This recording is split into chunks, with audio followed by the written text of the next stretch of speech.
Aimable assistance, tout d'abord mes félicitations aux organisateurs et je tiens à remercier professeur Benjeloun pour l'invitation.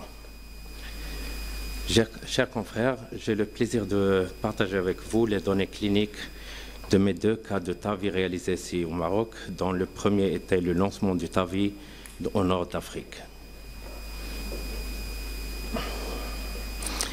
En mars 2013, on a admis une patiente multitarée, porteuse d'une polyvalvulopathie avec un rétrécissement aortique très serré, déjà recusée en 2007 pour une chirurgie.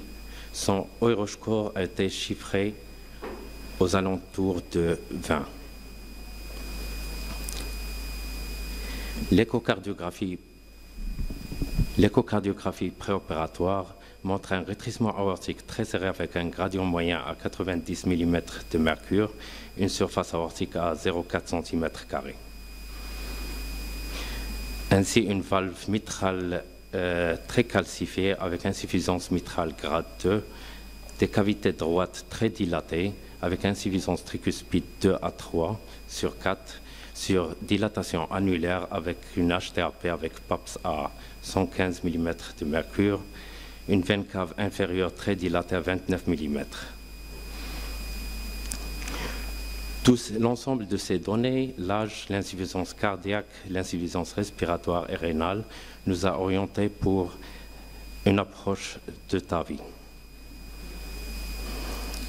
Préopératoire, le TO réalisé pour la mesure de l'anneau aortique et le grade de calcification.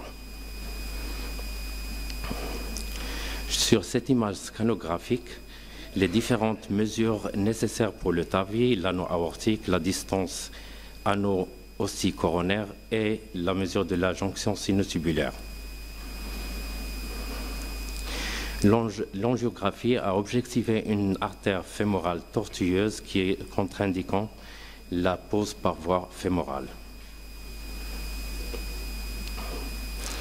Lors de son admission, la patiente présentait un tableau de décompensation cardiaque globale dyspnéique au repos avec une saturation de 70% à l'air ambiant.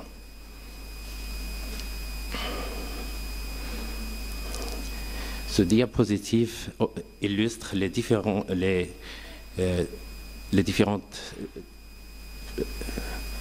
techniques pour la pose pour arriver finalement à un résultat pareil. Alors, à Fès, dans une salle hybride, on voit ici l'installation de la patiente et du matériel nécessaire pour l'urgence. Le geste commence par une thoracotomie interlatérale gauche de 5 cm au niveau du 5e espace intercostal, après ouverture et suspension du péricarde au niveau de l'apex, emplacement des bourses et de l'électrode de stimulation pour le repeat pacing.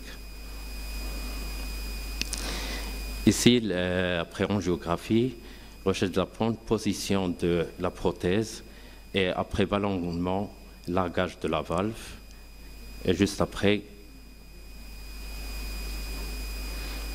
contrôle angiographique qui montre l'étanchéité de la prothèse et la perméabilité des hosties coronaires. Le TE de même montre ici un bon fonctionnement de la prothèse et une bonne cinétique du ventricule gauche et pas d'épanchement péricardique. Alors la patiente a été extubée 1 heure après l'intervention, sortie de la réanimation 13 heures après pour déambuler à 16 heures post-opératoire.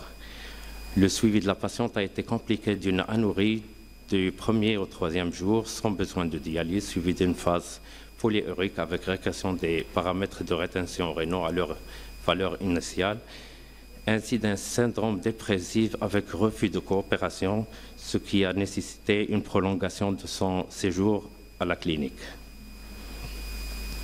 L'écho de sortie a montré une prothèse aortique non fouillante, une bonne amélioration de l'insuffisance mitrale, une baisse modérée de l'HTAP de 115 à 70 une bonne amélioration de la fonction ventriculaire droite avec diminution de l'insuffisance tricuspide. On a revu la patiente une année après dans un état clinique bien amélioré avec récompensation cardiaque. Après 3 ans d'attente, on a finalement hospitalisé notre deuxième patient à la clinique Amal Raja à Rabat.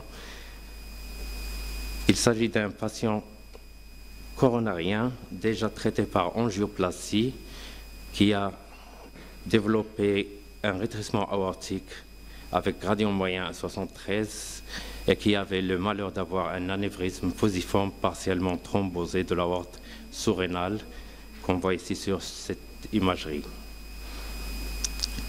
L'acte s'est bien déroulé.